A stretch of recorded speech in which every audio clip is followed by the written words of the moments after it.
Hola, soy Rebeca Nijovic y voy a compartir con ustedes algunas cuestiones vinculadas a la evaluación de los aprendizajes, tema que saben que nos ocupa, nos preocupa en la formación de los docentes, en nuestro propio trayecto como formadores. Y entonces voy a abordar el tema de evaluación de los aprendizajes tomando en principio una clasificación que conocemos hace mucho, pero que hoy tiene significados diferentes, que es como definimos hoy evaluación diagnóstica, evaluación formativa y evaluación sumativa. Históricamente, la evaluación diagnóstica era aquella que se hacía al principio de un curso y uno intentaba identificar los saberes previos que los estudiantes traían. Esa idea sigue siendo una idea potente, pero con el transcurso de nuevos paradigmas de la evaluación, esa evaluación inicial diagnóstica en realidad se llama hoy evaluación diagnóstica continua, porque finalmente nosotros estamos diagnosticando todo el tiempo a nuestros estudiantes. ¿En qué sentido? Estamos revisando permanentemente cómo están aprendiendo, cuáles son los saberes que traen anteriormente, y ese diagnóstico nos permite rediseñar nuestros próximos pasos para enseñar. Y esa es una tarea que no se resume o se remite solo al principio de un cuatrimestre o al principio de un año lectivo. Es una tarea que hacemos permanentemente los docentes. Entonces, es interesante que a esta definición de evaluación diagnóstica hoy le agreguemos la idea de continua. Estamos todo el tiempo monitoreando y viendo cómo aprenden nuestros estudiantes. La segunda idea de evaluación formativa, que también históricamente ha sido desarrollada, vinculada a analizar los procesos de enseñanza, fundamentalmente con la idea de que nos den insumos a nosotros, los docentes, para ver cómo seguir nuestra enseñanza. Los nuevos paradigmas de evaluación formativa le agregan algunas otras funciones muy importantes para nosotros, que es no solamente importa la evaluación formativa para el docente en términos de mejorar o cambiar sus propuestas de enseñanza, sino nos importa fundamentalmente para el estudiante, para que el estudiante regule sus propios procesos de aprendizaje, reconozca sus fortalezas y debilidades, pueda ir monitoreando cómo él va aprendiendo, cuáles son las estrategias que mejor favorecen su aprendizaje, qué dificultades tiene, cómo superar esas dificultades y cómo en esos procesos también incluimos la autoevaluación y la evaluación entre pares. Quiere decir que se ha ampliado el concepto de evaluación formativa. Y el tercer momento de la evaluación clásica, que es el de evaluación sumativa, la evaluación final, que tiene una característica y una particularidad que tal vez la hace lo más interesante, que es articular, relacionar, integrar todo lo que se fue aprendiendo a lo largo de una materia, de un año escolar, de un proyecto. Esa capacidad de articular, de relacionar y de integrar solo se puede hacer al final, y por eso tiene tanta importancia esa instancia de ir sumando, de ir estableciendo vínculos entre lo que uno aprendió en marzo, lo que uno aprendió en abril, lo que uno aprendió en octubre. Y no solamente tiene la función de certificación, de aprueba o no aprueba, sino la función más importante es esta: cómo lograr vincular, establecer relaciones a lo largo de todo el proceso de aprendizaje. Particularmente me querría detener en la evaluación formativa, en la evaluación de proceso, que es tal vez la instancia de mayor posibilidad de aprendizaje de los estudiantes y que es la instancia que menos ha sido trabajada y menos ha sido desarrollada. Y por eso entendemos que los institutos de formación docente, nosotros como formadores de estos docentes, necesitamos mostrar, modelizar con nuestro propio ejemplo cómo evaluar procesos y enseñar a los futuros docentes cómo esto es posible hacer con sus propios estudiantes. Entonces, en este sentido, nosotros entendemos que la evaluación, además de una función de certificación, tiene una función que es visibilizar los saberes que tienen los estudiantes, lograr que ellos puedan darse cuenta qué están aprendiendo, cómo están aprendiendo, qué están logrando, cómo lo están logrando. Esa capacidad de poner en juego sus saberes, de hacer visible estos saberes que están aprendiendo, es lo que permitiría desarrollar esta función de la evaluación formativa. Para lograr este desarrollo de la evaluación formativa, nosotros nos basamos en varias ideas que pueden contribuir a que esto se desarrolle. La primera y la más importante es lo que se define hoy como retroalimentación formativa. La retroalimentación formativa, a diferencia de la retroalimentación clásica, que era decirle a un alumno, muy bien tu trabajo, que bien aprendiste, que es una buena respuesta en términos de autoestima, pero no es una devolución que le permita al alumno mejorar sus aprendizajes. La retroalimentación formativa hoy es un modo de dialogar con el estudiante, un modo de ofrecer sugerencias, ofrecer preguntas, valorar producciones con los alumnos, de tal modo de establecer un diálogo entre lo que el docente sugiere, propone, pregunta y lo que el estudiante hace con eso que recibe. Quiere decir que la retroalimentación, para que sea formativa, tiene que impactar en la mejora de los aprendizajes de los estudiantes. No alcanza con decirle que bien hiciste tu trabajo, porque es un genérico que no le ayuda a entender, en todo caso, qué es lo que hizo bien en su trabajo.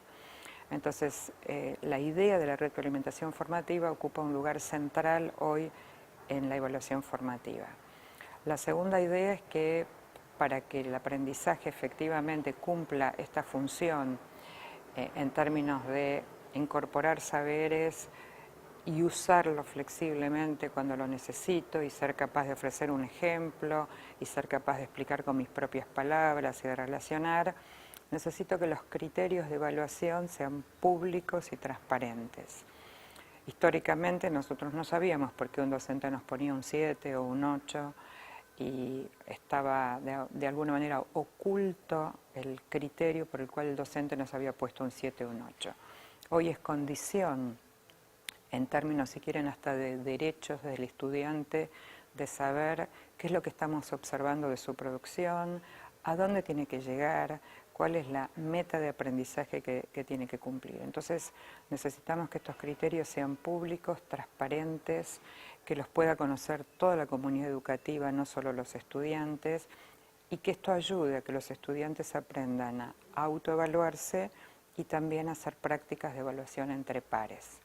Si yo quiero hacer una buena práctica de evaluación entre pares o de autoevaluación, no la puedo hacer simplemente mirando mi producción y diciendo me parece que está bien o me parece que está mal. Necesito mirarla a la luz de criterios. Y entonces mis posibilidades de reconocer mis fortalezas y debilidades van a estar mucho más claras y transparentes. Además de, dijimos la retroalimentación, dijimos la evaluación entre pares y la coevaluación, necesito también usar distintos instrumentos, distintas, si quieren, herramientas para ofrecer esta retroalimentación formativa, y en eso nos ayudamos mucho con las rúbricas, estas especies de listas de cotejo mejoradas y ampliadas con los criterios, con los niveles de calidad y con descriptores que nos permiten identificar distintas calidades de las producciones y desempeños de los estudiantes. También, además de las rúbricas y las listas de cotejo, tenemos instrumentos como los portafolios, que nos permiten recuperar el proceso, el recorrido de un estudiante, con portafolios, por ejemplo, de las mejores producciones de un estudiante a lo largo de su materia, las producciones, cómo fueron cambiando esas producciones a lo largo de un año. Entonces, un portafolio se incluye una producción inicial, una producción en la mitad y una producción al final, y entonces el pedido al estudiante es que muestre cómo fue cambiando y mejorando su producción de marzo, por ejemplo, a julio y de julio a octubre, y que justifique esas modificaciones. Otro instrumento que nosotros usamos también son las bitácoras o los diarios de formación, que son instrumentos que hace mucho tiempo que se llevan adelante y cada vez las podemos ir perfeccionando, podemos usar las tecnologías de la comunicación y la información que nos permiten hacer portafolios digitales, bitácoras digitales. Y también tenemos un instrumento que llamamos protocolos, que tal vez es lo más innovador en los últimos años, que son pequeñas, si quieren, descripciones de algunas cuestiones que nos importa mirar en una producción. Por ejemplo, el protocolo, el primero en realidad que fue usado por los pedagogos, se llama escalera de la retroalimentación, y tiene 4 pasos muy sencillos, y fíjense que está armado en 4 pasos en términos del buen uso del tiempo. El primer paso dice describir la producción de un alumno, y describir implica decir lo que uno ve en esa producción sin interpretaciones. Yo cuento que en esa producción el estudiante busca fuentes de información para explicar sus ideas, cuento que eligió fuentes de información de determinado tipo, lo que digo que cuento lo saco de mirar la producción del estudiante. El segundo escalón dice valoro, y la intención es que valore aspectos positivos, o sea, que reconozca las fortalezas que tiene esa producción. El tercer escalón dice me pregunto, y es el momento donde uno empieza a hacerse preguntas acerca de la producción. Me pregunto de qué manera esta alumna accedió a esta producción, me pregunto o me preocupa el modo en que esta alumna busca fuentes de información. Y el cuarto escalón dice sugiero, que la intencionalidad es ofrecer una sugerencia que no sea genérica, que sea bien específica. Si yo le digo, sugiero que trabajes mejor, no es una sugerencia que va a impactar en su mejora, pero si yo le propongo, te sugiero que vuelvas a revisar el texto que leíste, si tratas de encontrar 2 ideas importantes en el texto, mi sugerencia se convierte en específica y probablemente pueda impactar en los aprendizajes de los estudiantes. La última cuestión de la retroalimentación, que no es menor, pero para que efectivamente impacten los aprendizajes de los estudiantes, tenemos algunos requisitos de esta retroalimentación formativa. La primera es que sea focalizada. Quiere decir que yo tengo que elegir como docente algunos aspectos para ofrecer la retroalimentación formativa. Y el ejemplo más claro, fíjense, si yo entrara a observar una clase de un practicante y viera 20 cosas que querría devolverles, es imposible pensar que el practicante tome esas 20 cosas e intente modificarlas. Entonces yo tengo que elegir 4 o 5 que sean las más relevantes, que tengan que ver con los propósitos de la enseñanza, y entonces trabajar sobre esos aspectos. Y para eso necesito focalizar. Eso implica que sea abordable para quien recibe y pueda hacer algo con eso que recibe. El otro criterio es que sea oportuno en tiempo y forma. Si yo ofrezco una retroalimentación un mes después de haber ido a observar la clase, probablemente pierda fuerza esa retroalimentación porque pasaron muchos días, pasaron muchas situaciones, entonces necesito ofrecer retroalimentación a la brevedad, digamos, una vez que sucedió esta observación. Y también la forma, el sentido de la oportunidad. ¿Cuándo voy a hacerle esta devolución? ¿Caminando en un pasillo? 5 minutos antes de que se tenga que retirar la practicante del curso, o establezco un tiempo, un espacio y un acuerdo con el practicante en este caso de, bueno, cuál es el mejor modo, día, horario y espacio físico para hacerlo. No puedo empezar una retroalimentación sin identificar factores positivos, aspectos positivos, y algo muy común que nosotros encontramos en las retroalimentaciones es una palabra muy usada que uno le dice, bueno, tu trabajo, o valoro tu trabajo porque apela a criterios importantes en la búsqueda de información, pero, ¿no? Y uno utiliza ese pero que en realidad termina de alguna manera borrando lo anterior y el estudiante está esperando, ¿no?, la parte negativa. Entonces, algo muy sencillo como dividir las oraciones. Digo, valoro estos aspectos positivos de tu trabajo y los enumero, punto y aparte. Y después le agrego, me preocupa, me pregunto, me gustaría que volvamos a pensar, ¿no? Y entonces esto genera un modo diferente de ofrecer y recibir la retroalimentación. Y el último criterio, la última recomendación sería qué preguntas le podemos ofrecer a un estudiante que favorezca procesos de reflexión. Nosotros muchas veces nos vemos tentados a darle la respuesta. Bueno, en vez de hacerlo así, hacelo de esta otra manera.